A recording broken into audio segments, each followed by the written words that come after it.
Good morning. I saw the wrong background. There we go. I was missing some stuff. Good morning, my friends, and good morning, everybody. Welcome to the 1 year anniversary of Saga Saturday. How crazy is that? It came up on my Facebook memories yesterday, and I'm like, holy cow, a year of doing this. I mean, we've taken some breaks here and there because of life and things, but seriously, a year of being nerds? Well, okay. Way more years than that. Way more than a year of being nerds, but being nerds live on the internet.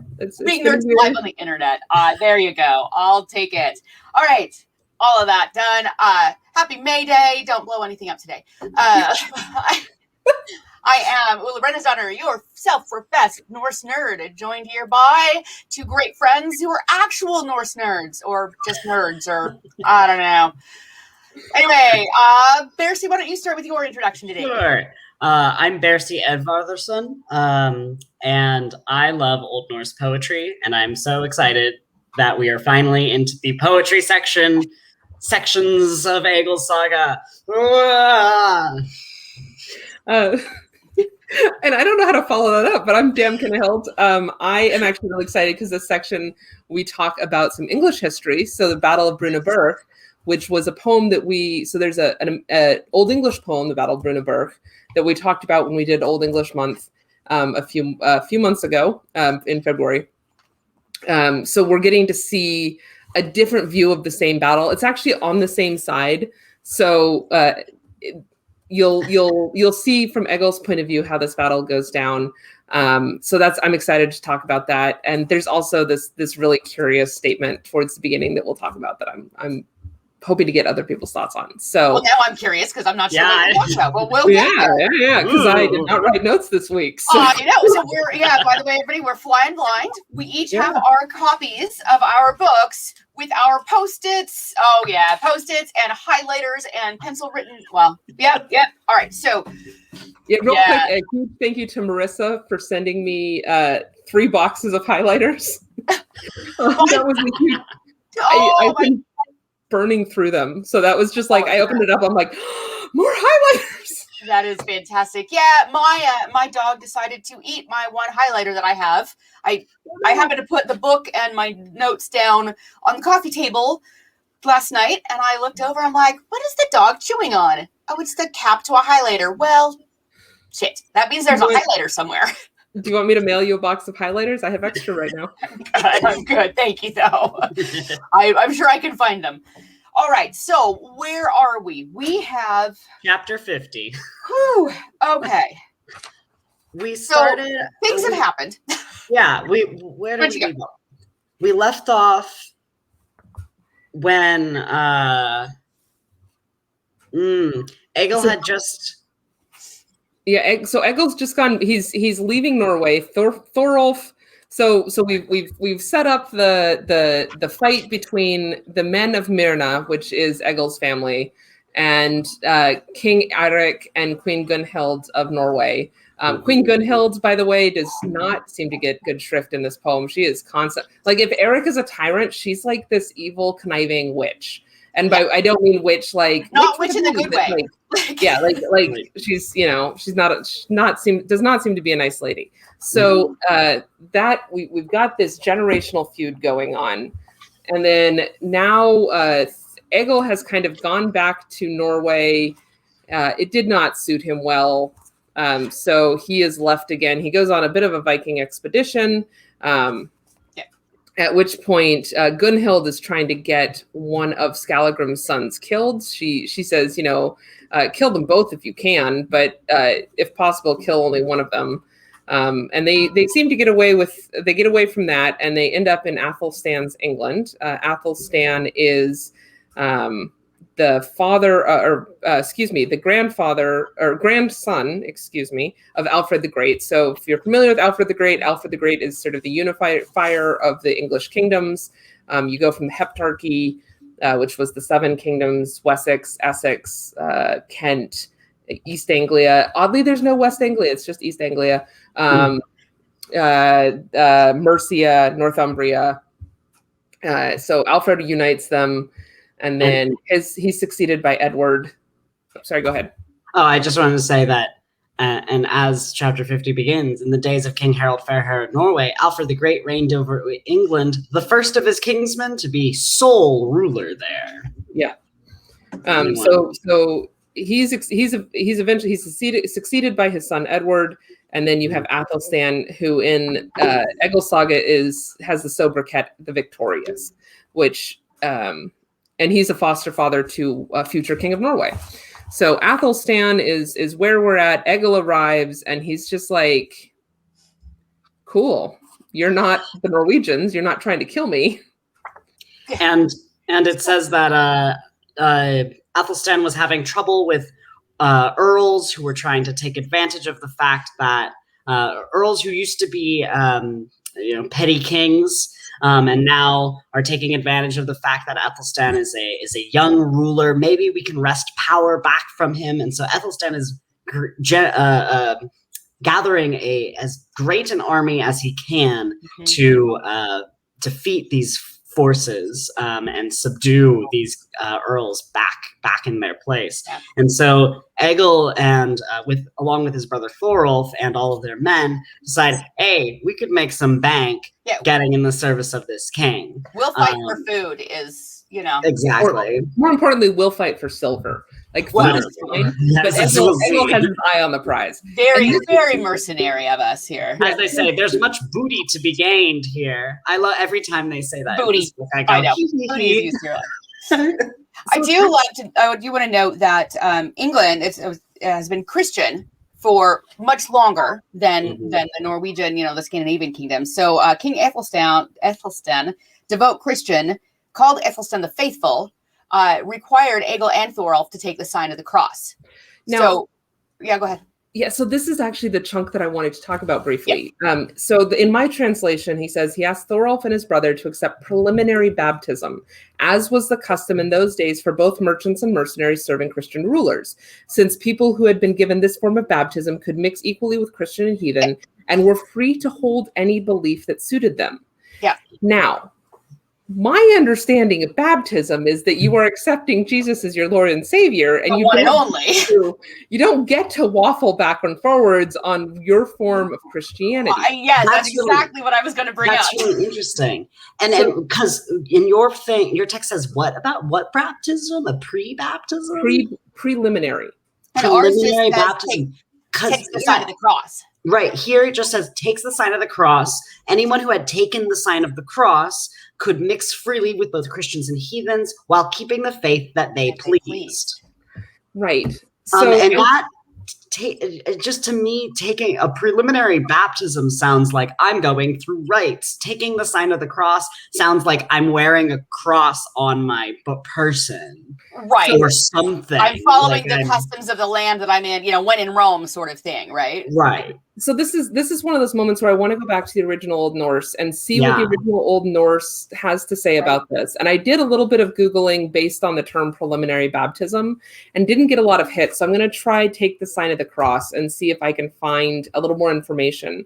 But this idea that you accepted some form of Christianity, but then they were totally fine with you also being pagan at the same time, which if you read it from, if you read the sermon Ad Lupo ad Anglias or Angelos, which is a famous Old English sermon, or really any of these 8th, 9th, 10th century sermons that survived to us, none of them are it's cool to hang out with the pagans, that's fine, because they took the sign of the cross, totally normal, A-okay, not a big deal. Right. They're all very adamant, you cannot associate with these people. There's a line.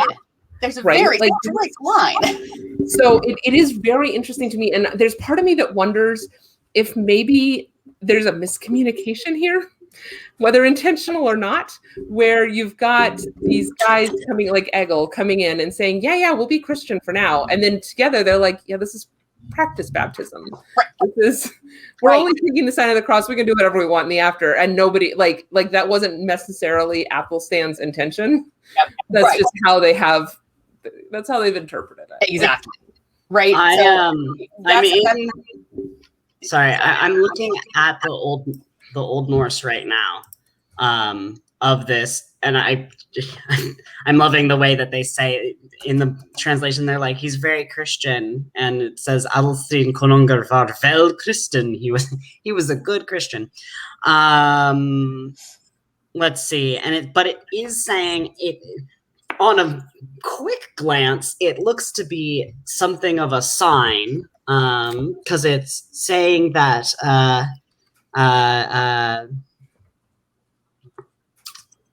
The word they're using is primsignast. Thær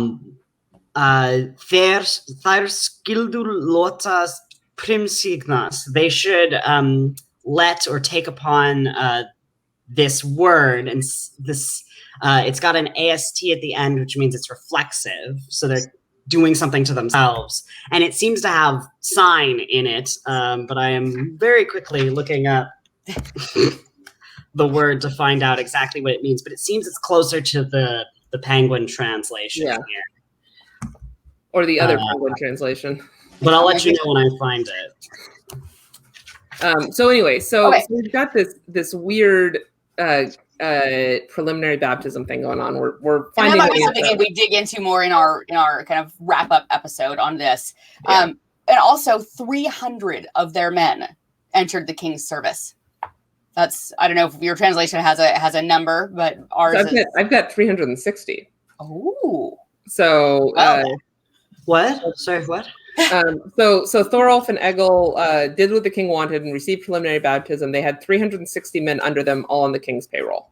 So again, we've got this slight discord between the two. And I've got 300 of their men entered the king's service. It just says 300. And that's because hundred in Old Norse, it's really great, can either mean 100, or 120. And so the 360 is 3 120s, right, and 300 is 300s. So the translation is just choosing which one it wants. That's the kind of thing I expect from a culture built on mercantilism, right? Like, you're creating stuff, you want to make sure your numbers... Like if you go, so this is a bit of a linguistic aside. In French, right, we count 20, but like as you get up there, right, you have 80 is 80. You have 4 20s equals 80. So that's how you count in France. In French in France. If you go to Switzerland, where counting has a very central place in their culture, right? Like you think about Swiss banking, all that kind of stuff, like. You need to be very precise, and writing out 420s is nonsense. They ditched that counting system ages ago, and they're like, we have a special word for 80. Right. We have a special word for 90. There's none of this 90 bullshit. Like you have 90. And then, of course, every time somebody brings up French counting, I feel like I need to point them to Danish counting, where you have, to say 90, you have 5 halves. What is it? It's 5 half 10s or 5 half 20s. Yeah, don't even. Okay, that is just ridiculous. Don't do it. Don't. It's basically what they mean is 4 20s and then half a 20. Half a 20. But who knows? That's ridiculous. Anyway, so let's get back to the saga. Go ahead. I have more information about the prims. What did they say? Primsignadir.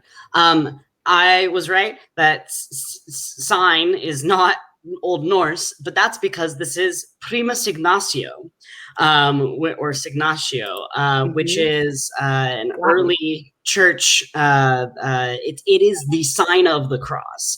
And here in Zoega's dictionary, we have prim signa, to prime sign, a religious act preliminary to christening. It's from prima signatio, marking with the sign of the cross. So it is something that happens to... I don't think prima... So prima is like first.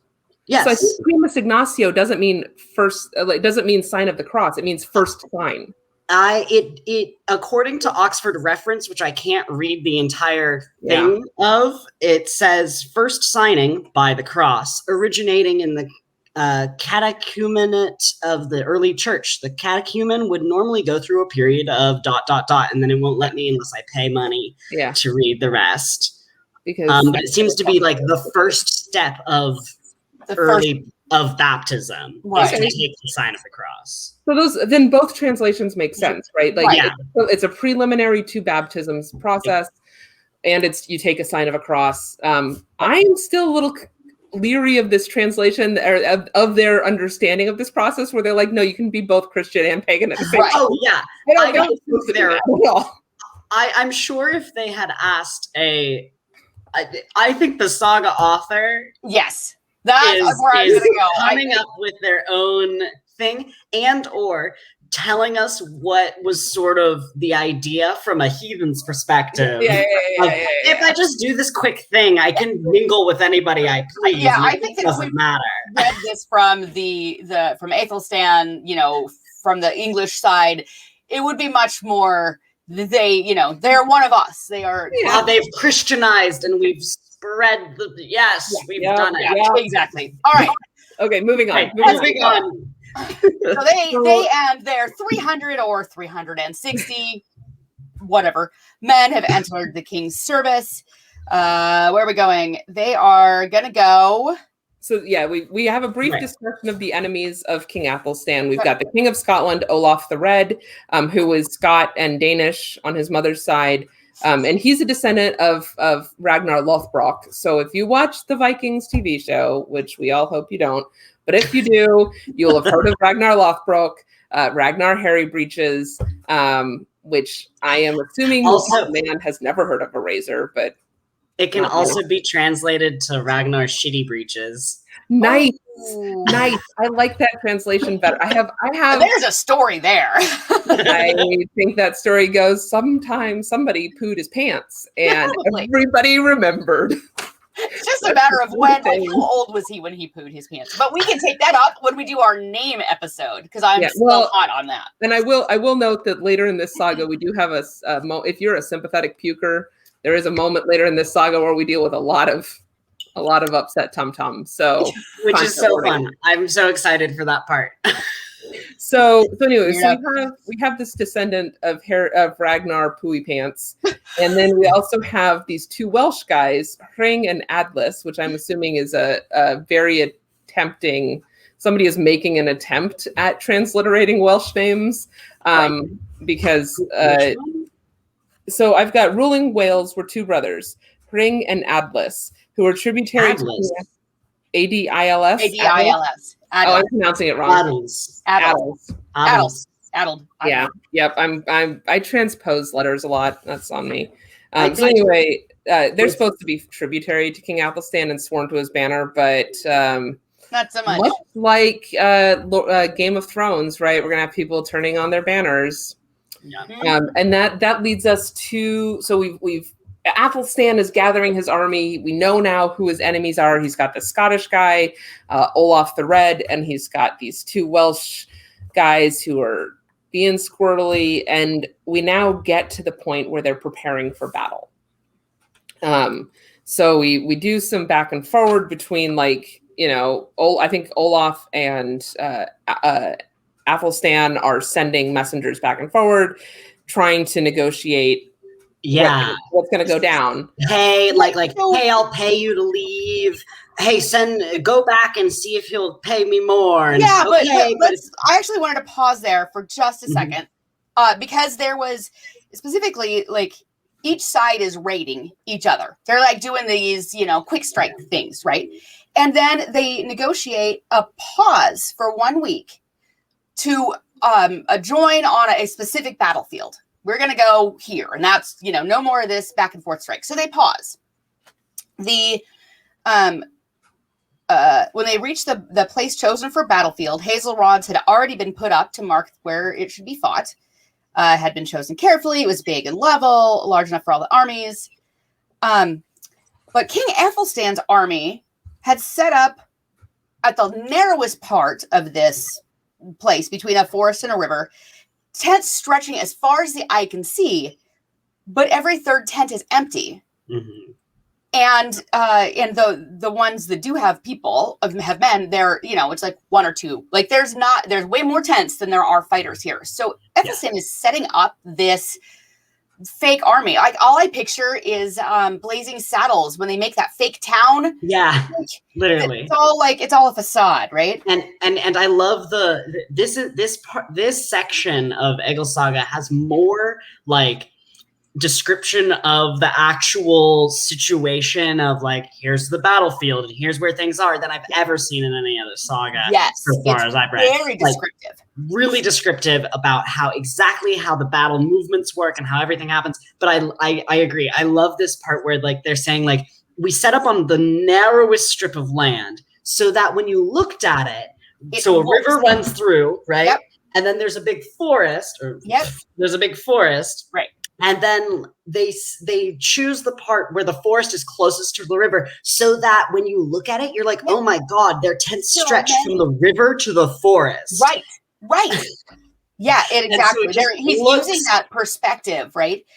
Brilliant. So they've paused.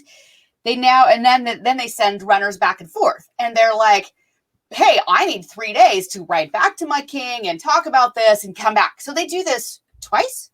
3 times. Yeah. A couple of times. A day, the messengers need a day to travel back, a day for discussions, and a day to travel again. And then they do that twice, though. Right. So this is now 6 days, give or take, like a week, which has given King Aethelstan time to actually get more of his troops up to fill those tents that he has been emptying. And get himself there. He wasn't even there. Posh. Whatever.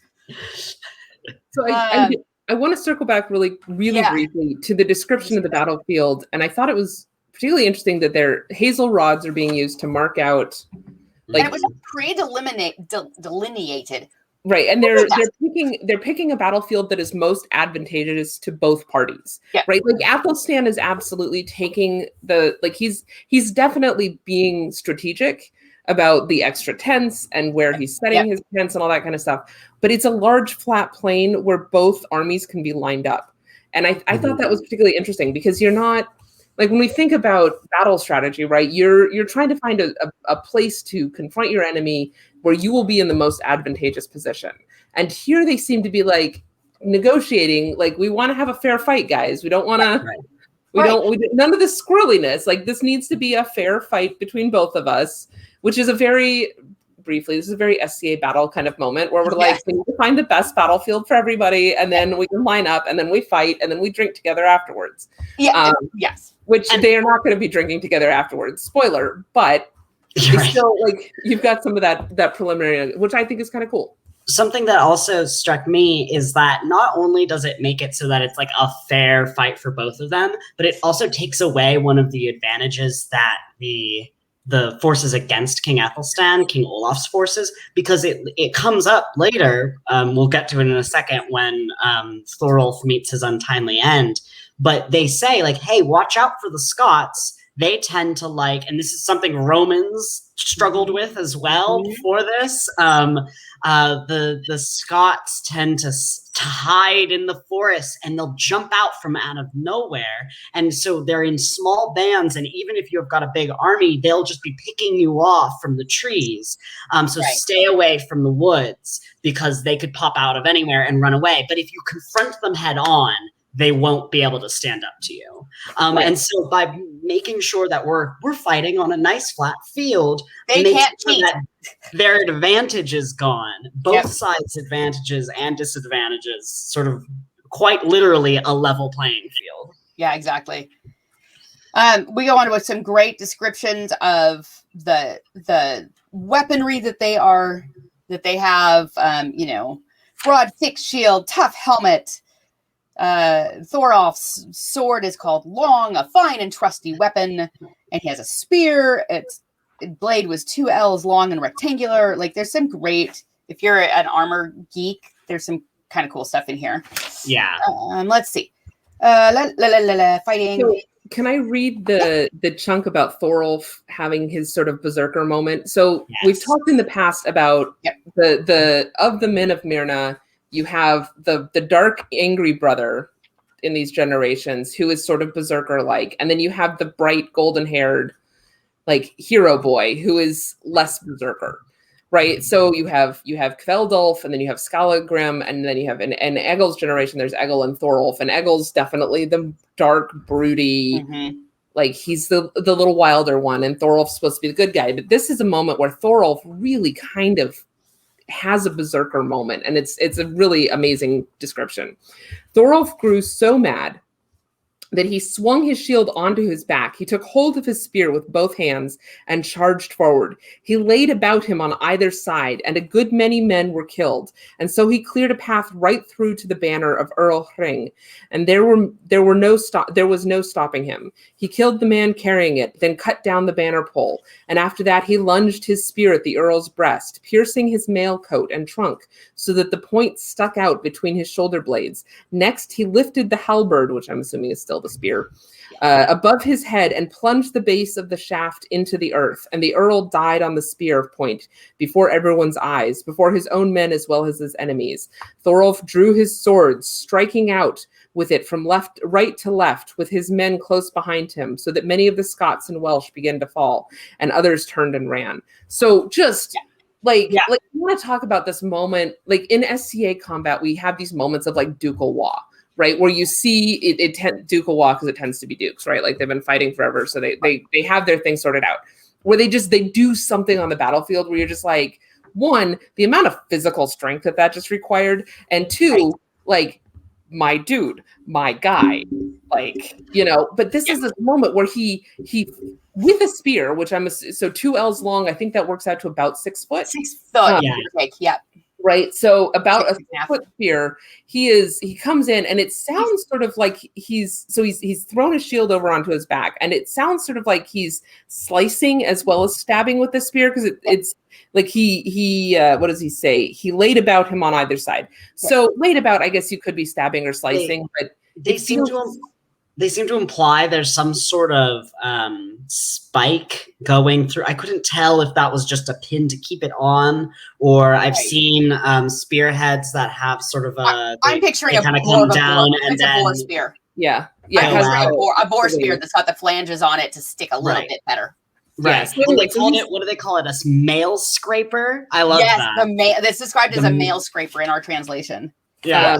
That might be on a previous page, but mail, I'm gonna find that in Old mail, Norse. mail is in chain mail, not mail is in gender. Yeah. So he's laying about. So he's coming through, and you got to imagine this big guy, just 6-foot spear, and he is just coming through, like taking apart. And he cuts through the shaft of the banner pole, which really quickly I don't typically think of a lot of banners in early medieval battles.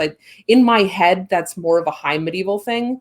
But when we think about like the Bayeux Tapestry, right, there are banners on that, and that's 11th century. This is 10th century, but go with that here, right? So, and we've got the famous example of the Raven banner from one of the coins out of Scandinavia. But so he cuts down the banner, and banners make a huge appearance in this saga. Like there's repeated banner bearers. So he cuts down the banner bearer, and then he cuts the banner pole. So he cuts through, which you got to imagine that's a chunky pole. So he has to cut, right? You can't stab through a banner pole. Right. So he slices through this banner pole, and then comes back and just right through the chest of Earl Hring.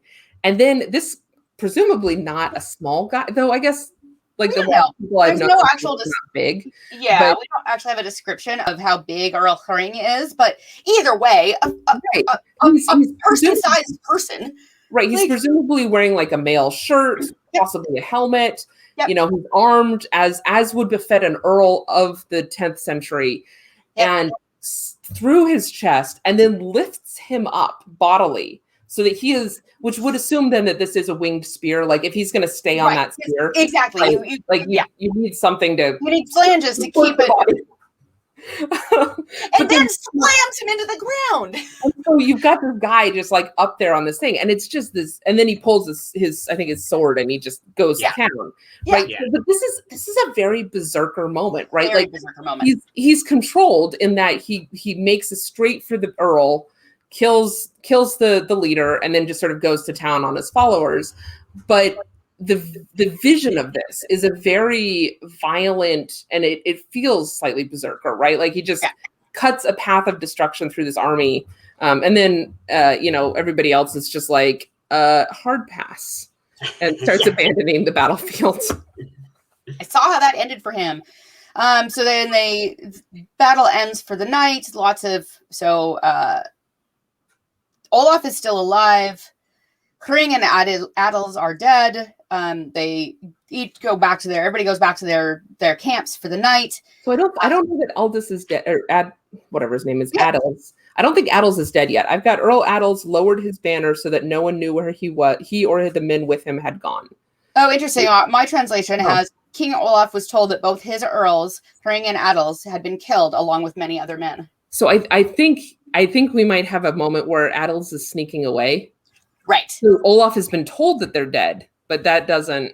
Fair. Yes. Yeah. Can I quickly break in before we move too far away from it? I looked up the mail scraper thing, and the word they use here, Falspjot vore called Brynfara. Bryn, the first part is like the word Bernie's, so your mail coat. Yeah. And Thara, so Thara, let's see, it's either referring directly to, I'll have to take a longer moment to figure out exactly whether or not this word is trying to be feminine or masculine as grammatically. But it could either be the feminine Thara, which means pot stick or stirrer, or Thari, masculine, bolt or spear. So kind of like a scraper. I just wanted to know exactly where that translation was coming from. Interesting. Yeah. All right. So they go back. Ethelstan wants to put Egil in one part of the battle the next day and Thorolf in a different part. Yeah, it's very important to note that it got dark out, so everybody was like, "Guys, calling it for today. We'll be back in the morning." Yep. And Egil says, "I don't want to be separated from Thorolf. I don't think this is a good idea." Which is really briefly. So we've seen the men of Thorolf's family have a little bit of this prophetic power. Yeah. That's exactly. Yep. Like this is another one of those moments where Egil is speaking a little prophecy. He's like, "Look, previously it was his grandfather who said, no good will ever come to this family from serving the king of Norway. And now we've got Egil's no good is going to come from the brothers being separated in battle." Yeah. You can decide, but this is an arrangement I will live to regret, which implies that he knows that Thorolf will not live. Right. Yeah. And in fact, two paragraphs later, just as I said earlier, Thorolf advanced bravely and everything was fine, but they were alongside the forest. And that's where those sneaky Welshmen jumped out of the forest and mugged him. And so they kill Thorolf. Egil hears the Scots let out a cry of victory when they had felled the leader. And so Egil hears their cry, sees that Thorolf's standard, the standard bearer, their standard's getting withdrawn, and just goes crazy and comes at them with the full force of his berserker, 7 foot tall. I think later on he gets described as being as huge as a troll. Yeah. And just absolutely destroys. He kills Earl Egils, and anyone who he and his men can catch, he completely routs this side of the army, and then this push collapses the enemy line, and they all end up getting routed and falling back, and King Ethelstan and his men are just sort of running around, catching whoever they can, and just killing them. There's no quarter. Just left and right. Yeah, the formation broke up and disintegrated. Decimated Olaf's troops. So really quickly, I want to turn to the scene as Egil hears the shouting and sees Thorolf's banner on the retreat. Which again, we have these banners, and this is kind of a neat thing because they're like, this is definitely Thorolf's banner. Like he can look to the field and he identifies Thorolf's banner, which, in terms of the SCA, like that suggests some sort of personal identifying sign. Right. And I know the SCA is we're constantly working to find ways to make things like heraldry more accessible to more and more personas. And this is an interesting example. If it's not necessarily heraldry, but it is a visual on the field sign saying this is where this specific person is, which, if nothing else, is what heraldry is. That's all it is. Right. That's all it is. Yep. So there's a brief moment, but so he sees this banner going. He knows Thorolf is down, and he marches ahead of him, marches ahead of his people, urging them forward and brandishing the sword Adder. So he's got this snake sword, which is I love it. Great sword name. Striding in front and hewing men down left and right. So he's not even running. He's just like walking forward and just like, as he goes, killing these people. And then this was just a fun moment with Thorfinn and the banner at his heels. So I sent a picture of this to our Thorfinn. Yeah, to our Thorfinn, and was like, look at, there you are with Egil. But he's got his banner bearer at his heels, and he's just like, these guys just go in I don't know if they're in like a formation or they just like wade in, right? I like to imagine them just sort of wading in and just like, we're going to make this, we're going to do our job. And they do. And then it says, it was pressing until he was face to face with Earl Adils. Not many strokes were exchanged before Adils and many of the men about him had fallen dead. So Egil does not mince words. He does not play around. He just is like, my job. My brother is in Australia. I'm not here to fuck spiders. That is an outstanding saying. The best phrase ever. I'm not here to fuck spiders. So Egil is not here to fuck spiders. He is here to fuck up the Welshmen who have caused the death of his brother, and that's what he does. There wasn't much point in asking for mercy, the saga says, because they were not going to get any. For anyone to ask for his life to be spared. Right. Not gonna happen. So everybody starts fleeing. Olaf's men are fleeing. Athelstan realizes the column is breaking. He shouts encouragement to his troops, which I will note, you've got Egil out front leading his men from the front, hewing, and Athelstan's like shouting encouragement at them. Okay, dude. Go! The whole column gives way. It begins to disintegrate. The Vikings turn to raise a cry of victory. He shouts encouragement, had his banner carried forward in the fierce onslaught, routing Olaf's men, cutting them down in large numbers. And at this point, King Olaf was killed with most of his army, and everyone caught running away was put to death. And so Athelstan won a great victory. I would argue there was a lot of people involved in that victory, but sure, Athelstan, you take the credit. I take that credit. I really think it was Egil and Thorolf. But all right. So Egil now is probably kind of coming off that adrenaline high, and now we're back into, like, we've had the high of going crazy, and now we've got to deal with his brother's death. Yeah. Oh, go ahead. Oh yeah, I was just he goes and he finds Thorolf's body, and it says that they picked up the body and washed it. Yeah, right, washes it. Of course, according to the custom. They dig a grave. They bury him with full weaponry and armor. Which is not a Christian burial, FYI, at this stage. Like, there's some early English burials, which are Christian burials. They'll have like a very large cross, but also have grave goods. But by the 10th century, grave goods have really kind of petered out in terms of Christian burials in England. So this is clearly not a preliminary baptism, or no. He is going to his father's with kit. Yeah. Right. Yeah. And a gold ring on each of his arms. That Egil put a gold ring onto each of his arms and piled it with rocks over the grave, sprinkled it with earth. We can't talk. Then Egil spoke a verse. Yeah. You want to read the verse? It's pretty cool. The slayer of the Earl, unfearing, ventured bravely forth in the thunder god's din. Bold-hearted Thorolf fell. The ground will grow over my great brother near when, deep as my sorrow is, I must keep it to myself. And then he spoke another verse. I piled body mounds west of where the poles marked the battlefield. With black adder I smote Egils in a heavy shower of blows.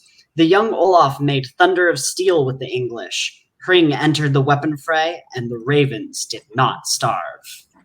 So 3 things. 1, black adder. I know. Black Every time. Outstanding. So my translation does not call it black adder. It just says angry my adder struck. But the more serious thing I want to note was he says, though I must show no grief, right? So this is, he's expressing grief, but you're not supposed to be overly emotive in public. Like, I think we've talked about this previously, that expression of like that real sort of visual expression of emotion is more a feminine trait. Yep. So not Olaf, where did I pick that name from? Yeah, Egil's got to be as, now you got to remind me of the word Versi. Blauther was the feminine. Vater. So to be really good in Vater, he has to be stoic and solid, like, on the inside. Show no emotion. Yeah.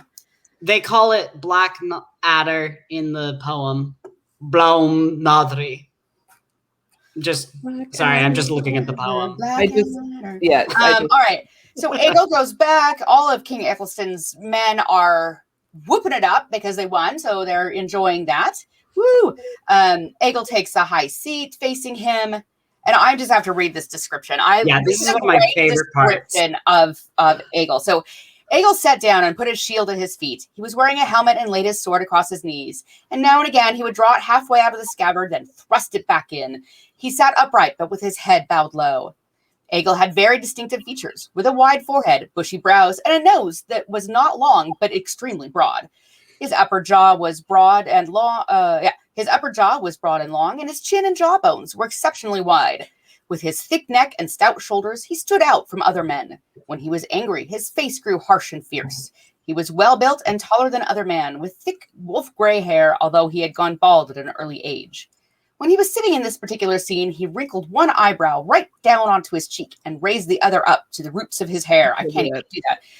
Egil had dark eyes and was swarthy. He refused to drink even when served, but just raised and lowered his eyebrows in turn. I know. I'm like, I can't do that. He's just sitting there. I got to do that. He's sitting there with like his sword out too, so he's going. This is a pissed off little man. Well, big man. I huge man. Pissed off big old man that is brooding on his emotions from his brother being killed. Like, boy needs some counseling. So yeah, I just love that description of him.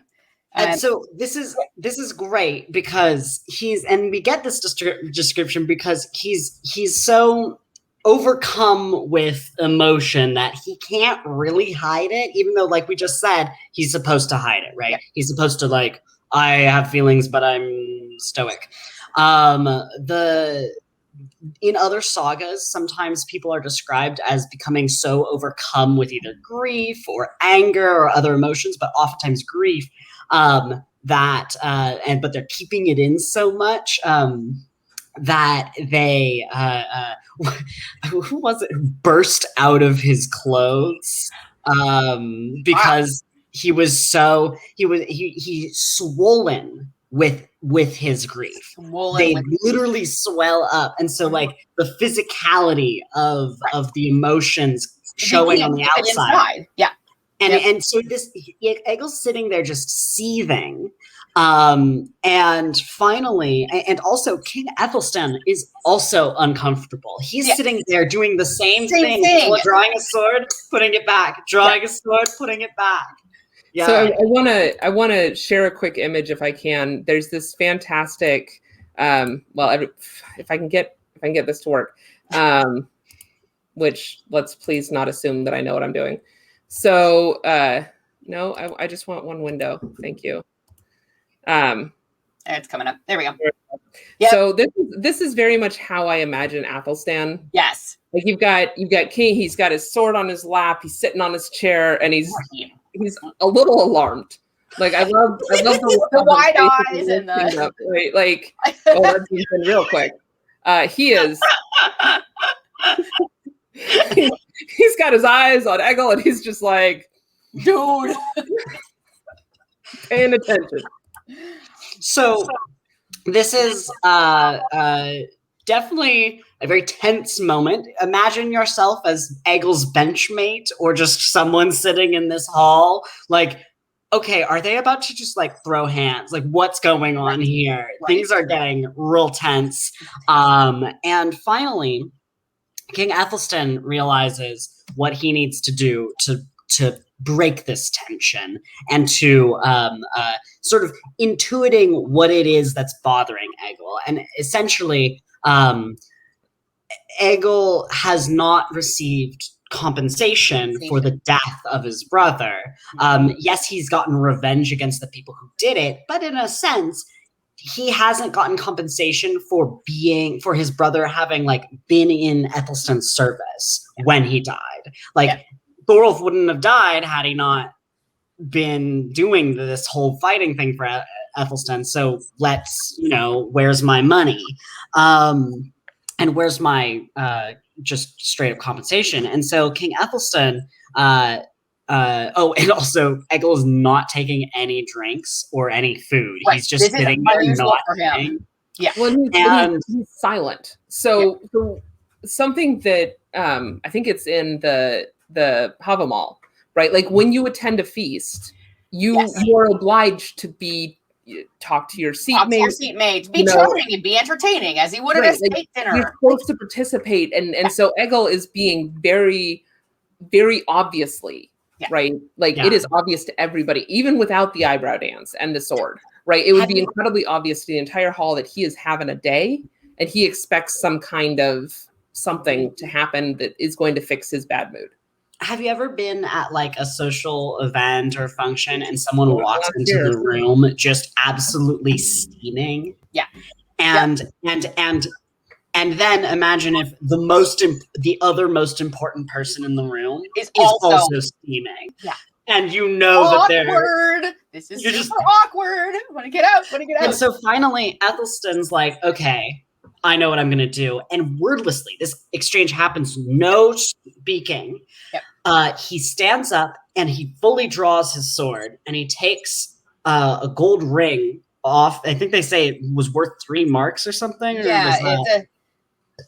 Anyway, it's very big old gold arm ring. Big old gold arm ring. And he takes it off of his arm and he puts it on the end of his sword and he hands it to Egil over the fire in the center of the hall. And Egil takes out his sword and receives it on the tip of his sword and brings it back, puts it on, and then accepts drink. And now he takes his first drink, which is the entire horn. Yeah. He drinks down the whole horn and then speaks a verse. So this is the only thing that's happening in the hall. You can imagine there's probably not much else. The hall is probably silent and just watching this happen. Silent. And he says, "The god of the armor hangs a jangling snare upon my clutch, the gibbet of hunting birds, the stamping ground of hawks.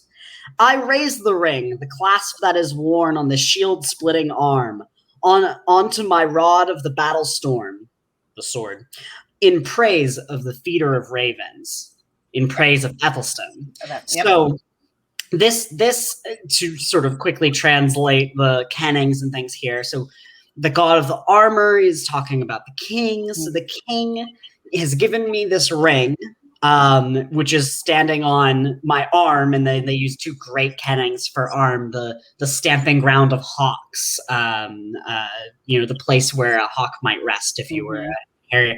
And then I raise this ring on my sword in praise of the king. And so this immediately sort of diffuses the tension, like, no, we're in good standing. We're all good. And this is, once again, Egil returning a gift with a poem. And he does this over and over and over again. And this is one of the first, like, of his adult life where we see this happening, and it's just gonna like ramp up. We're gonna see more and more of like Egil's return for gifts being poetry. And then the king gives him chests of silver, money, which will make a return later. These chests will play a number of. Yeah, so Egil gets 2 chests full of silver, each carried by 2 men. So this is a lot of freaking silver here. Which is supposed to go to his father. It's supposed to go to his father. And by the way, you should send this to your father in Iceland as compensation for the death of his son. And as well as it could also go to other family members for death of a kinsman. It should be divvied up as per custom. Right. So this is that legal recompense. It's not legal. It's not weregild because Thorolf wasn't murdered. He died in battle, but because he died in service of this other man, the king, there is it's sort of this social safety net, right? Like this is supposed to support. This is supposed to sort of compensate the family for Thorolf's earnings that he might have made later in life. Right. And help take care of any family or children that he might have, and his father as his father passes into old age. And it's not something that like necessarily Egil would have been able to like have a lawsuit against. It's something that is a good thing and the right thing and it's part of the social order that we've talked about before. That the Norse were very keen on social order, the proper way for things to be done, and that's how you keep a society running. Is everybody knows their place and they do the thing that they're supposed to do. You know, like in theory, if you back into someone's car at a parking lot, you leave a note, right? Again, if you're the good person, that's what you do. Yeah. Okay. We're really running long today, kids. So where are we going next? Well, he cheers up and then leaves his service. Yes. He leaves. He spends the rest of the winter. He also can. I do want to point out that even though we only have one verse and the refrain of a Draupa that is now lost. Yes. A Draupa is a long form Old Norse poem, usually in praise of someone, usually in praise of the king. Egil, in return for these gifts, writes a Draupa for King Ethelstan, and then they give us a bit of the poem. And so then he leaves and goes back to Norway to find out about Thorolf's wife. Because now Thorolf's got a widow, Asgerd, who we met earlier. She was the only female mentioned as being sprinkled with water. We get to get back into we meet back up with Armbjorn, who she's staying with, and Armbjorn is going to prove to be one of Egil's most loyal friends and companions. He gets his own Draupa. Egil writes an entire Draupa just for Armbjorn, which is usually a poetic form reserved for kings and very important people. So this is he's a pretty good guy. Egil marries his brother's widow after writing a quick couple of love poems, which are kind of sweet. And we get to see the sheer cliffs of his brow again. I love how many times Egil's forehead, his colossal forehead, is being referred to as a cliff. Yep. And then they go back to Iceland after Armbjorn gives the advice of like, hey, you should probably not stick around in Norway because Gunhild, King Eric's wife, hates your guts. Kind of on a tear, doesn't want you around. You might want to skedaddle back home to your new home in Iceland. Yeah. Right. So they set up there for a little while. She is very ill-disposed towards you. Right. So they go back to Iceland for a little while. Egil doesn't give his dad the money. And then they find out. Well, and specifically, not only is it this one? Or is it later? Later they get into it. Later they get into it about the money. Okay, never mind. Yeah. I won't jump ahead. Then they find out that Berg Onund, this guy in Norway, long story short, is collecting the entirety of an inheritance that should have been split between two sisters and really their husbands and families, including Asgerd being the other sister. That's Asgerd and Thordis. Yeah, Asgerd and Thordis are the inheritors. But all these is taken all of it. And their father was known as somebody, the landowner. So he had a lot of land. So this is not a small inheritance. Yeah, he was. It's described. He was treated as he was a landowner, and he was treated as basically he was a minor king. He was So this is where we start the major lawsuits of this story. But these are both the daughters of a guy named Bjorn. And their daughters, they're not full siblings, they're half siblings. And that's going to be very key in the lawsuit. Mm-hmm. So Asgerd is the daughter of Bjorn's first wife, Thora. And Gunhild is the daughter of Bjorn's second wife, Olof. Yeah. Alof. So it looks like Olaf, but switch the A and the O. Yeah. And so as we get into the lawsuit, there's this discussion about how legal was the wedding between Bjorn and Thora. Yeah. And not the second wedding, the first wedding. Oh, right. Because she was, Right. And so basically, Onun's saying you don't deserve any inheritance because, and of course, now that Egil is married to Asgerd, Egil would be the one inheriting all the stuff. Just to clarify, right? Yeah. So Egil doesn't deserve any inheritance because Asgerd was born of a slave woman and doesn't have any claim to it. Get out of here. You aren't noble. So it's not just you don't get this, but like he's specifically being like very mean and derogatory. He's putting them down. He's saying you are low born. You are just completely. You're a bastard child. Child of a slave. And so like you don't deserve anything, and it's laughable that you're even here. And if this all sounds slightly familiar, it's because if you think back to the first episode, this is basically the exact same argument that's made about the Hildrethar sons. Yep. Right. So when you have, we remember back to Bjorgulf and his son Brynolf, which is when we decided that they were no longer allowed to name their own children. Yes. Is that when Bjorgulf dies, Brynjolf denies the Hildrethar sons any inheritance because he says your mother was not of sufficient status and was not fully legally married to my father. So, So we're having that exact same, and that feud is what sort of leads to the feud between the kings of Norway and the Myrnamen. Yeah. Right. And so we have this mirroring feud that's about to start up all over again that will involve the kings of Norway and the Myrnamen. And what's interesting is this time, whereas last time there actually seemed to be kind of like a claim there, like it wasn't witnessed by enough people, and it was kind of weird and shady to begin with. But this is a claim that like pretty much everybody knows is just total bullshit. Right. No, Asgerd's not lowborn. Like this is truly just slander. But the key is that Gunhild and Eric don't care. Right. And so they go to the Gulathing assembly where everyone has to be unarmed.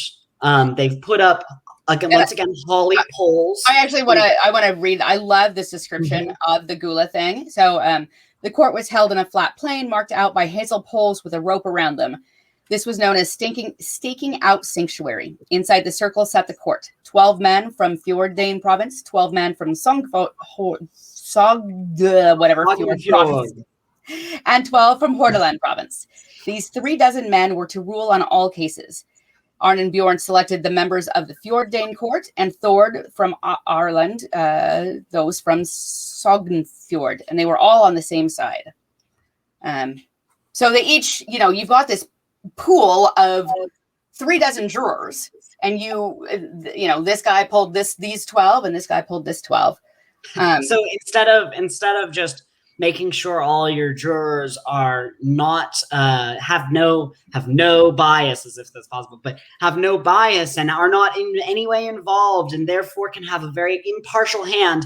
The way they solve it is just gather up the people you want to be on the jury, and we'll gather up the people we want on the jury, and then we'll just duke it out. Yeah, this is not our modern, impartial jury sort of thing. This is a very partial jury.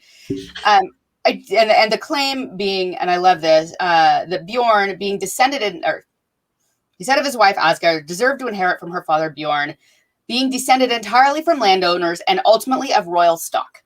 So if you're a landowner, you are, kind of deemed to be royal stock. And we've seen that in a couple other things, or at least a descendant of royal stock.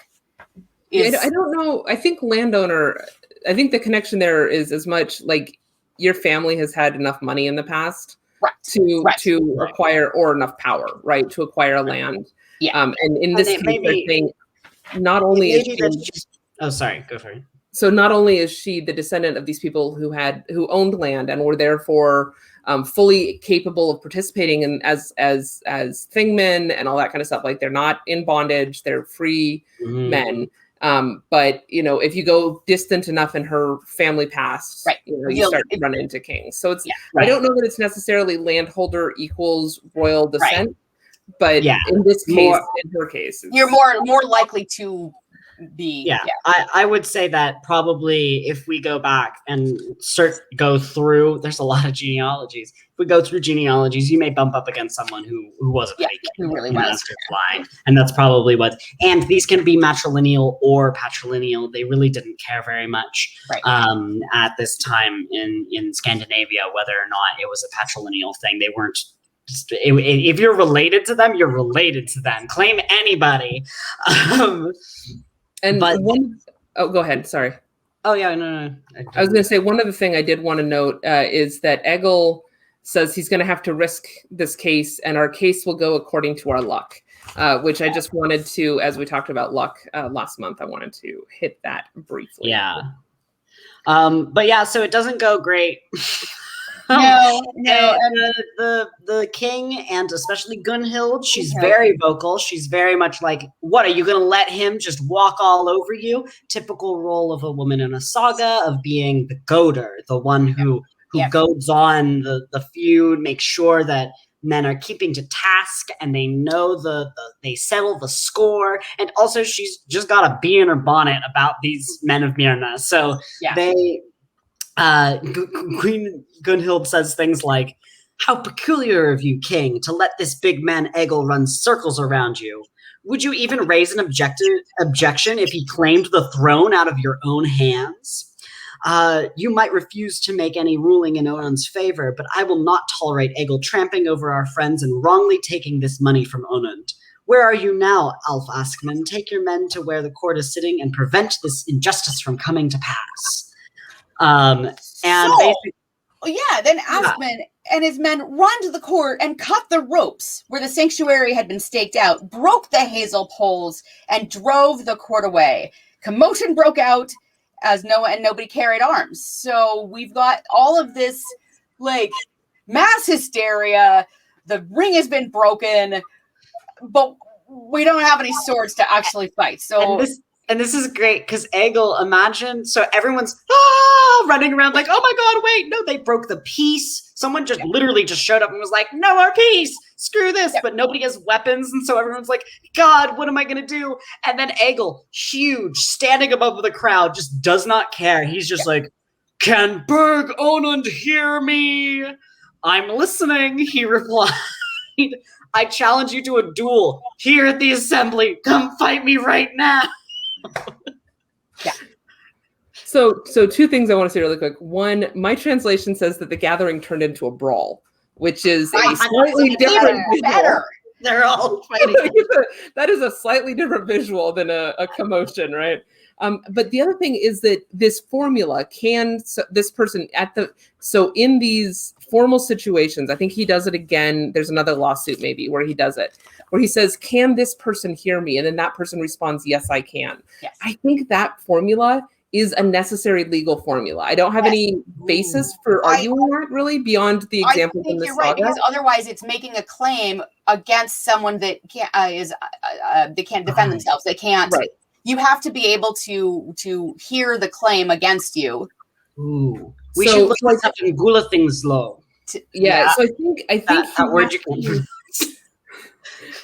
I cannot pronounce it.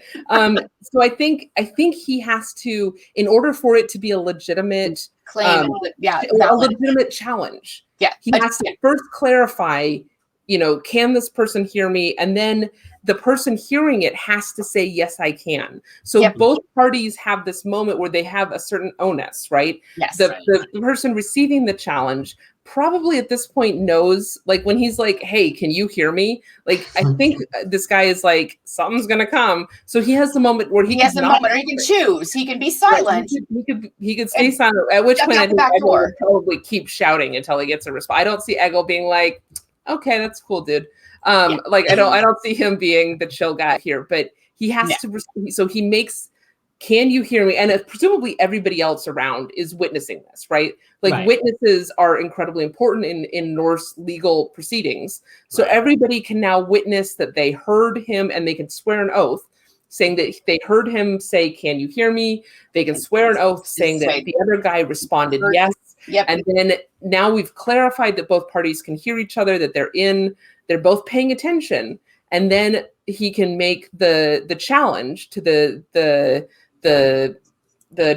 duel, which means that now this is probably a legally sanctioned duel. Yes, because you have to go through those processes to get to that point.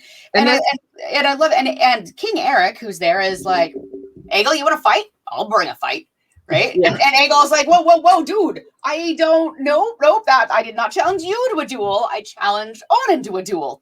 I'm not prepared to fight the king and his troops right now.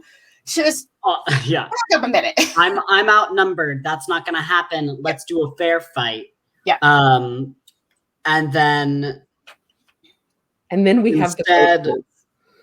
And then we have the boat chase. So Arnbjorn's like, let's get out of here, Egil. We've no business here for the time being. Egil turned around and said in a loud voice, testify to this, Arnbjorn.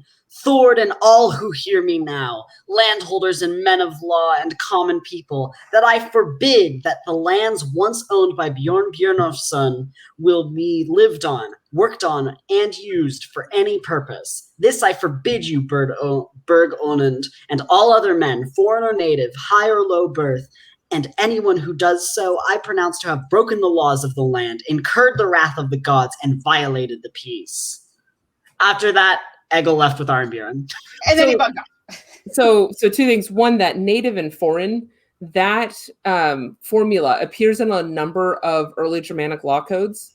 And largely because you've got the Germanic speaking peoples, and then you've usually got like the leftover Romans or the Celts or whoever else is hanging out. Others. But everybody else, right? But that's a formula that you see a lot, even going all the way back to some of the Visigothic law codes. So it's interesting to me that that's a formula that persists in while we don't have any. Well, I guess we have the Gulathingolog, whatever. So we have fewer. Man, I thought you were falling out of your chair. I was like, oh no, sorry, I'm getting blood taking and peacemaking fused laws in society in Saga Iceland. But no, I think it's interesting that legal formula sticks around. But then we get, so the other thing I want to talk about was we get into this boat chase, and this boat chase was probably one of my favorite chunks of this saga.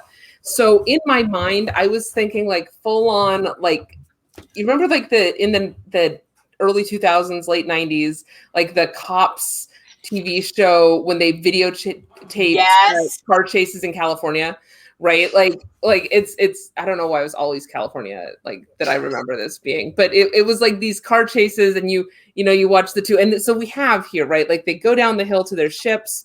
Everybody at the assembly knows how it turns out. Knew how it turned out. We failed to get our rights. The king was in such a rage. If he gets the chance, our people are likely to be killed, essentially. Board your ship with your party and get out of here. So Egil does as he is asked. He and 30 men boarded a skiff and put out at speed. The boat was a fast one. There were many more of Arnbjorn's boats pulling out of harbor, skiffs and ferries, but Arnbjorn's longship came out last, as it was the heaviest to row, as Egil's skiff raced ahead. So now we've got like this crowd of boats pulling out, right? Like think back to I think it's the second Fast and the Furious movie, where all of a sudden, like all the trucks and everything come rolling out of that garage, and they're just like an army of them. So that's you mean Too Fast, Too Furious? Yes. So that's the visual that I want you guys all to have in your heads, like all these trucks come pouring out of this garage, right? So all these things coming out. Egil speaks a verse, basically talking about how he's been wronged, and he's upset about it. And the final line in my translation is, there's something to strive for. Money's at stake, which Egil and money have Egil keeps his eye on the prize.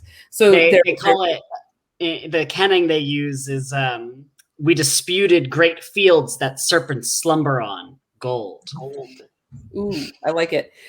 So Eric finds out what's happened. He says, we'll take down the awnings of our ship and we're going to go see these guys, and they take off after them. So they board their ships. They get ready as fast as they could. They put out to sea.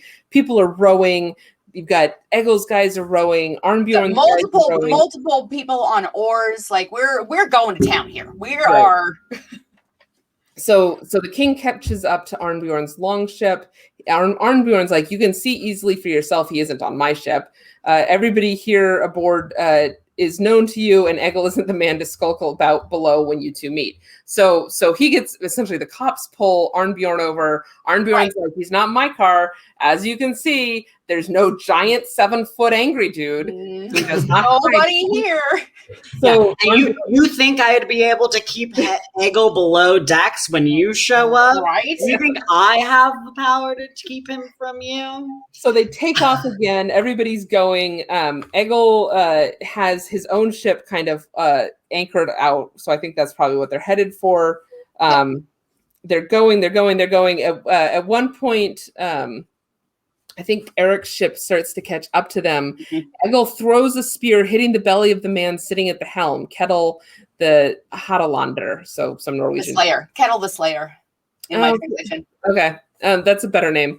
And then King Eric called out orders for his men to row after Egil, which what else had they been doing?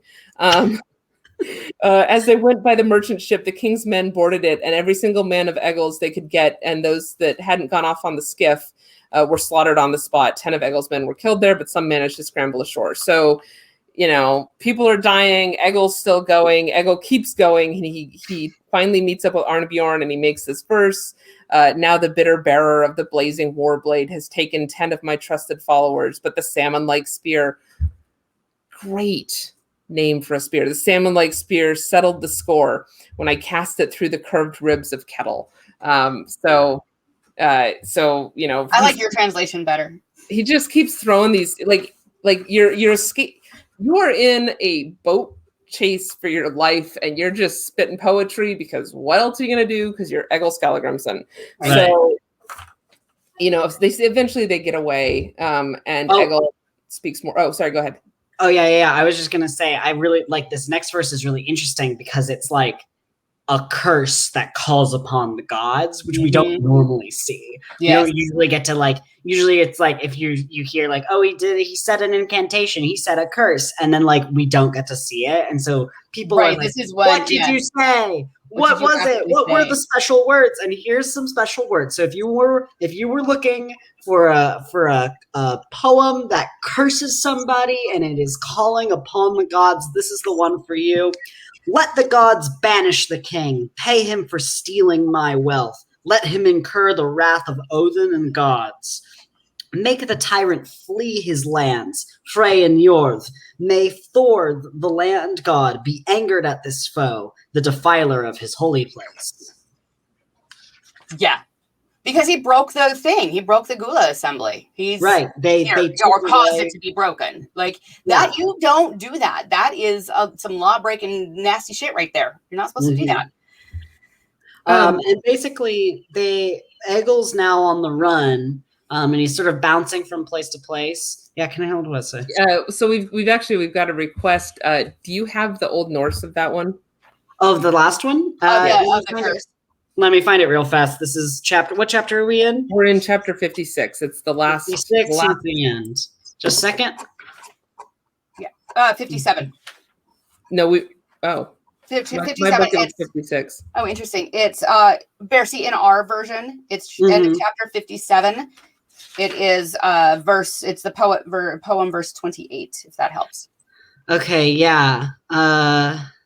Unfortunately, they don't have the verses. Okay, there's golden. I know what that means. So that's that. That's the one that ends with gold. So I am 2 stanzas away. Yeah. Here's another one. Here it is. Yep. All right.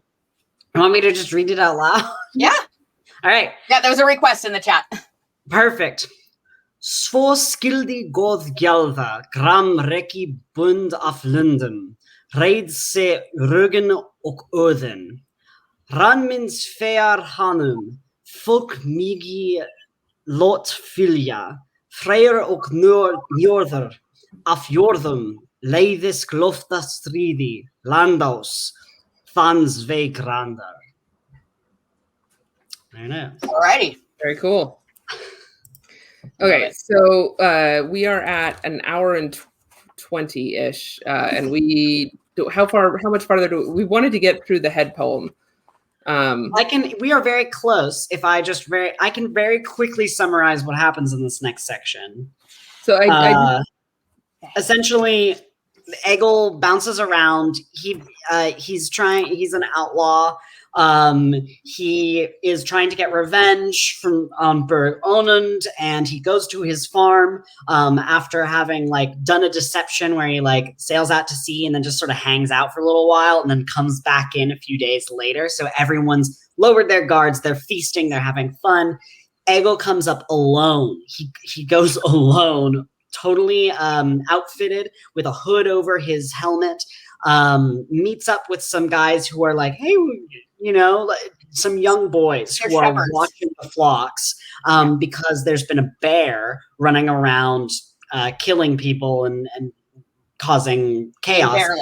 And so Egil's like, oh, and they're like, wait, why are you fully armed? And he's like, I'm armed because of the bear, obviously. Clearly. And also, it's over there.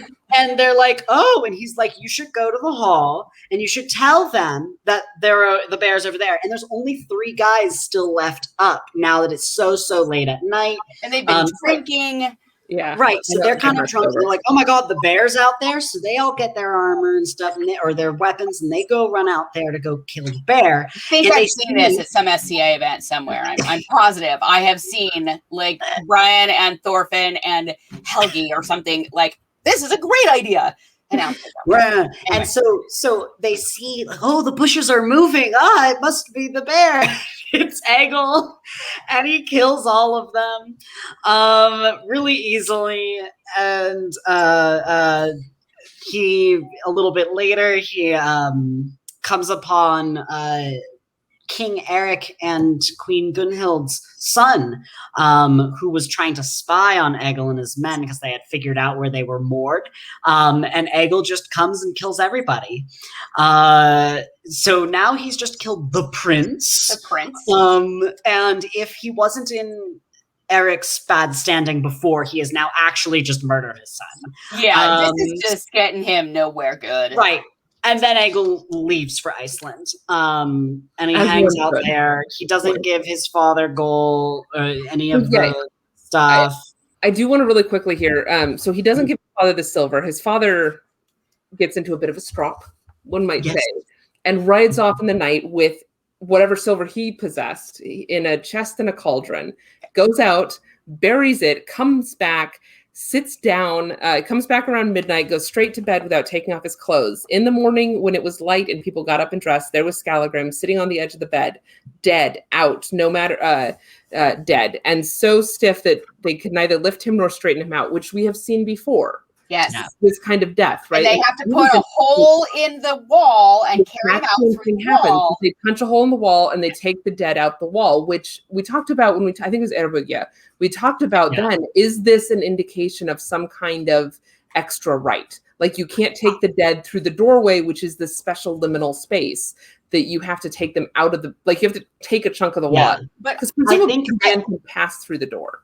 I think it has. I think yes, absolutely. There's and I think in this, wasn't it in Erbig Saga that it was also an unusual death and a kind of a creepy one. So this is once again, I think this is a we can't take you through the doorway because you're not at rest. You've got big Draugr energy coming off of you, and we don't want to be haunted. So they take him out the wall, and they have to carry him like it was like Egil at his head and 2 guys on his legs, and they have to carry. And he's stiff. He's just completely stiff, which shouldn't have happened that quickly after death. That's not how fast rigor sets in. And so they take him out and they move him quite far away. They're doing all of the no haunting precautions of moving him very far away from the farm, and then they bury him. They do all the rites and everything. So they take him away. They put him by the water and pitch a tent over him, and then the next day they put him on a ship and leave him on the water. And then the next day they bury him under a burial mound, which I really briefly want to share this picture. So my dad and I went to Iceland a few years ago, and in Borg, this is identified as Skallagrim's burial mound. This is in just this like random city park, and it's just there, and you wouldn't know it's there, but it's, there it is. And that is so cool. Right. So they identify it as Skallagrim's burial. Oop, that's the wrong direction. Go back. And this is the plaque that's been raised in the intermediate period, right? And I don't think anybody has really any firm evidence this is actually Skallagrim's burial mound. In the saga, it said he's buried with a horse. It said that it's raised at the tip of a headland, which this is not at the tip of a headland. And inside it, Skallagrim was laid with horse and weapons and blacksmith tools. There's no mention of the money. But so is this actually Skallagrim's mound? I don't know. But it has, so that stone up here has in runes, it says Skallagrim. I don't think they've ever opened it up to check. Because, why would you, right? Why would you? Let's just leave that. Let's just keep it as Skallagrim's mound. We don't want to know. We don't want to know. We don't want to incur any of the bad luck that may come from opening up this thing where they were clearly taking all the steps they could. What happened to the people that opened up Tutankhamun's tomb? Like, let's not go there. So anyway, so that's Egil Skallagrimson, or that's Skallagrim's death. He dies. It's very spooky, and they do everything they can to make sure he doesn't come back to visit. It is very important to mention real fast, and we'll be talking about it more in our next episode, that Skallagrim takes his money and buries it. He hides it somewhere far away by himself right before he dies. Yeah. So that no one else can get it. This is a selfish streak that is passed on to his son Egil of not giving money. This money is supposed to be divvied up amongst the household, and like part of what a good Viking should do is generate a lot of wealth, specifically so that can be passed on to the rest of the household. That's what makes you such a good person, as like someone who's gone Viking and found all this money. And Egil specifically, when Skallagrim says, "Hey son, where's that silver that King Aethelstan gave you? Like, aren't you supposed to be sharing that out?" Egil is like, "You're doing fine. You don't need any of this. When you need the money, I'll give it to you." Right. Looks like your coffers are doing okay. You're fine. And that's when Skallagrim is like, "I'm going to take my money and I'm going to go bury it somewhere, and then I'm going to die, and you can't get my money either." So Skallagrim's dead and buried, and that's sad. But now we learn that Gunhild, Queen of Norway, has by witchcraft brought about the fact that Egil Skallagrimson will never find peace in Iceland until she sees him again. So this instigates him returning to sort of mainland Scandinavia. He ends up in York, and then meets up with his buddy Arnbjorn again. And Arnbjorn is like, "Let's make peace between you and the king. Let's just." Yeah, he shows up, doesn't he? He shows up in England for something else, and then finds out that Eric's there, right? Yeah, because Eric wasn't. He didn't know. Eric was having some trouble back at home, and so like basically fled to England to sort of like be safe and stuff. And so he's living in England with Gunhild, and he's sort of fallen out of favor. He's not a very powerful king anymore. but when Egil's like, oh crap, they're here, he goes to the town willingly, and he shows up at Arnbjorn's house. Arnbjorn takes him in and is like, oh my god, yes, absolutely, and yes, let's go reconcile you with the king. And Arnbjorn is so eloquent. He's the new Olvir. He's the new peace broker, because he says to when they go in, he's like, a man has come here from far away. He is not your friend, but he has delivered himself willingly into your hands to reconcile with you. And you, as a host, you have a duty to be nice to him and like, please treat him well. And then he's like, it's Egil. Queen Gunhild's like, let's kill him right now. Take him out back and shoot him. Basically. And they get to the point of like, hey, actually, your reputation would suffer so much more if you took this man who literally walked in, like, and was not going with no animosity, and you just killed him. You think that will do good things to your reputation? Mm-hmm. And Arnbjorn's like, you should give him a week to get away. Like, if you really want him dead, you should give him time to leave. And Gunhild's like, that will give him time to get all the way to Ethelston, and then he'll be back with an army. And so they say, okay, fine. You know what? Well, you can't kill him right now because it's nighttime, and any killing at night is a murder. And King Eric's like, oh, okay, you got me there. So you take him back to your house, bring him back here in the morning, and then I'll kill him.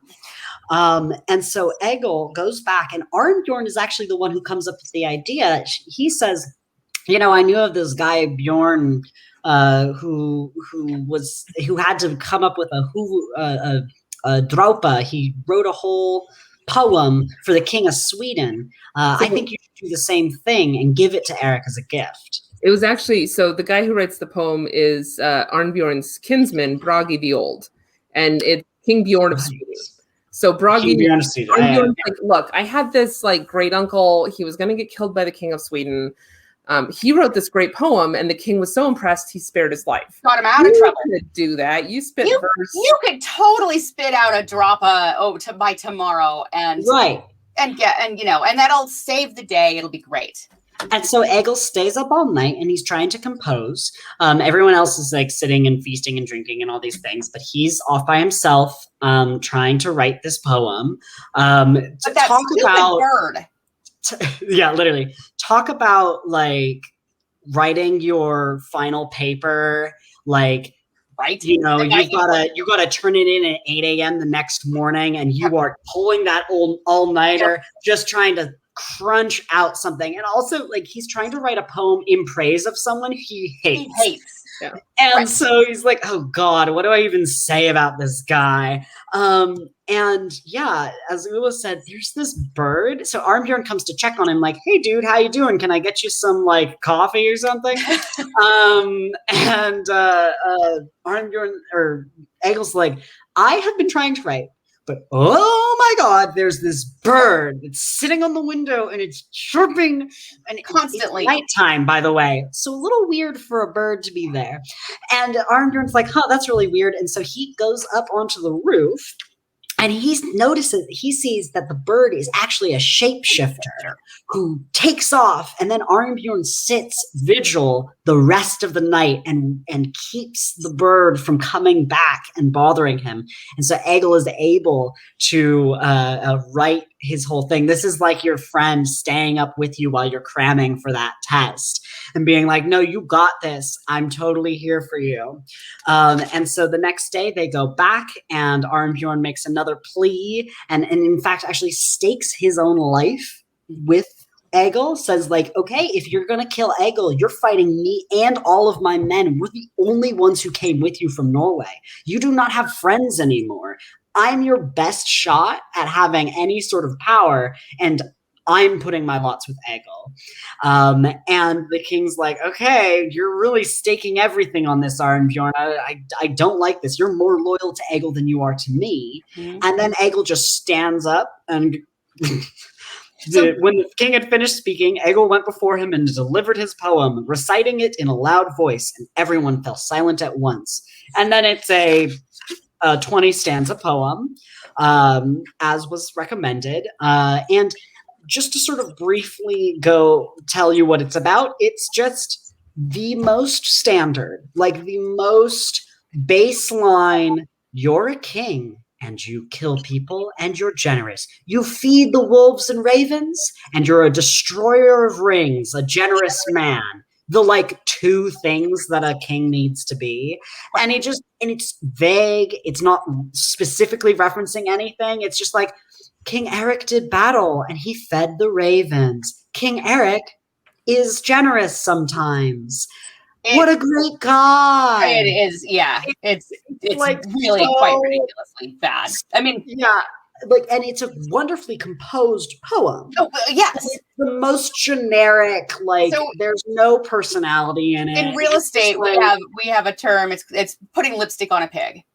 And it's slap a coat of paint on a shitty building and you try to, this is lipstick on a pig poetry verse here. Like it's just so boring and plain. I mean, it's good. It's not matte red lipstick on a pig. Yes. This is high quality lipstick on a pig. Right.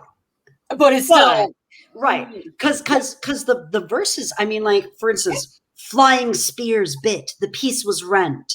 Wolves took heart at the taut elm bow. The war-wise king fended a deadly blow. The yew-bow twanged in the battle's fray. Like, they're all great images of battle and all of the right poetic terminology, all the right kennings, and it's beautifully constructed about basically nothing. It's just like, Eric battles. He's a ruler. Yeah. And then at the end of all this, this is something that I'm very attached to as a concept of like Old Norse poetry being just really hard to understand. I relate as someone trying to translate it. It says, King Eric sat upright and glared at Egil while he was reciting the poem. When it was over, the king said, the poem was well delivered. Arnbjorn, I have thought about the outcome of my dealings with Egil. You have presented Egil's case so fervently that you were even prepared to enter into conflict with me. For your sake, I will do as you have asked and let Egil leave, safe and unharmed. You, Egil, will arrange things so that the moment you leave this room, neither I nor my sons will ever set eyes on you again, never cross my path, nor my men's. I'm letting you keep your head for the time being. Since you put yourself into my hands, I do not want to commit a base deed against you. And so he lets him go. But, I'm sorry, I thought it was going to be in this end. I forgot that it was in the actual poem at the end. In the last stanza, He says, from the seat of my laughter, his mind, I lauded the warrior, and it came to pass that most understood. So basically he's saying, like, most people will get what I'm trying to say here, right? Like, he's a king, and he did good. But I really love, really quickly, I really love that Egil speaks a verse upon hearing, like, Eric saying, like, get out of here, never come into my sight again, but I'm giving you your head, right? And that's why this poem is called the Huvudstropa, the dropa about the head dropa. And Egil spoke a verse, ugly as my head may be, the cliff my helmet rests upon, I am not loath to accept it from the king. Where is the man who ever received a finer gift from a noble-minded son of a great ruler? So he's basically saying, like, thank you for the gift of my head. It may be ugly, but I think it's the best gift anyone could give. Right? I would love to point out that the noble-minded son of a great ruler, that's a little bit of a jab at Eric. Because Eric is not the great ruler. He's the son of a great ruler, right? Right. Even in saying, hey, thanks for sparing my life, king. But here's just a little, let's just dig in a little bit there, right?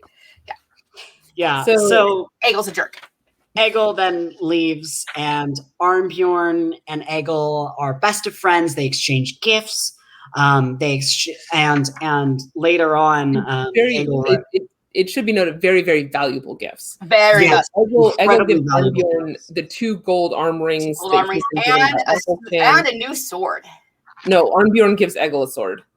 So Egil gives Arnbjorn these 2 golden bracelets he'd been given by Athelstan. Yes. And then Arnbjorn gives Egil essentially one of Egil's family swords. Yes. So it's the sword that I can't pronounce the name of given to him by Thorolf Skallagrimsson. So this is Egil's brother.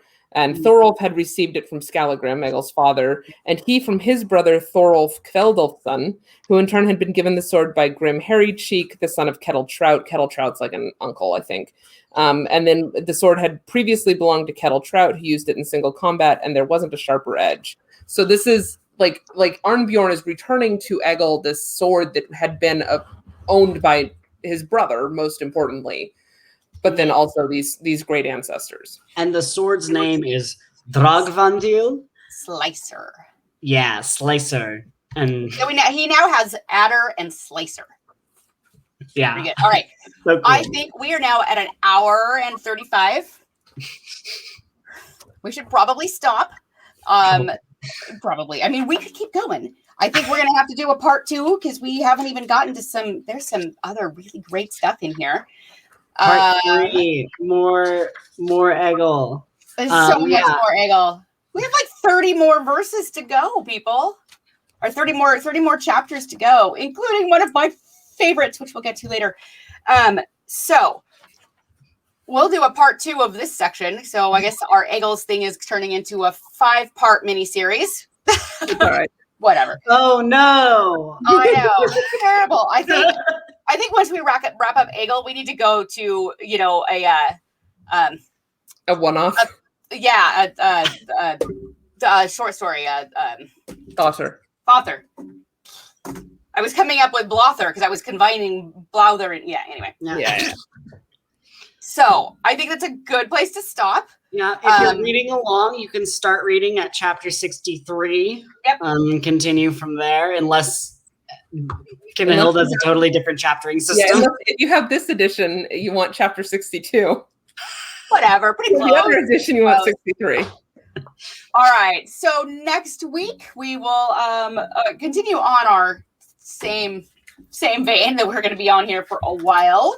Which I'm excited because I've actually done the reading already for next week. So yes. I've done part of the reading.